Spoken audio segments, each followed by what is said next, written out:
Hello everyone, my name is Geidys De La Hoz, and I want to tell you about my experience in Gizah Necrópholis. The trip was really exhausting. We had to wait for hours in each of the scales, and my daughter became really lousy through these waitings, and my sister suffered from everlasting headaches, and I got plenty tired myself. After a 15 hours never-ending trip, we finally got to El Cairo International Airport, where I fell in another, completely different dimension. I witnessed the magic of El Cairo, and I wasn't even in Gizah yet, where my real trip would start. I arrived at the Elite Pyramids Boutique Hotel. It was definitely the best hotel I have ever been, and I have had some nice experience in other hotels, but this one is really ancient Egypt inspired, and that was the special fact that took my breath out of me. The ornaments were all about pyramids, coffins, hieroglyphics, and ancient Egyptian illustrations all around the place, from the very lounge until our room. The service was just perfect, although the prices of the food inside the hotel was terrible. My budget was heavily severed during my stay in Gizah due to this fact, and the restaurants and clubs visits.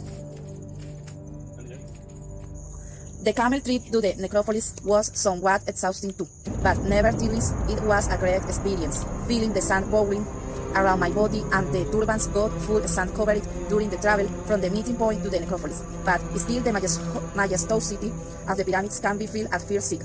Even my little 3-year-old daughter could feel the thrill and started to shout insanely, "Look, mommy, look! The pyramids!" We got to the pyramids, and my sister was speechless during that incredible moment, but the best was yet to come. We witnessed all 6 pyramids from the distance, and we became anxious to enter each one of them during the tour. We also saw the sphinx, and the guy started to explain us all of the story behind the tombs, the monuments, the pharaohs, and the people of the ancient Egypt. Then the moment we had all waited for had came. The moment to get into the pyramids. The insigns were awesome, but definitely the best one was the pyramid of Ramses. I believe it was the best conserved one and the most complete one. We also visited some forbidden tombs with a lot of hieroglyphics, and we were on a lucky day. The people in charge of the place was making an exception with us to enter the forbidden tombs, so we took advantage of it to visit them and learn a lot of things. The restaurants were so expensive, although they were extremely fancy and exclusive. I couldn't believe those extra high prices, but I believe it should be due to its touristic location that they feel free to have such a skyward price on their menu. The clubs are not many different. Those are many expensive too. A single bus costs you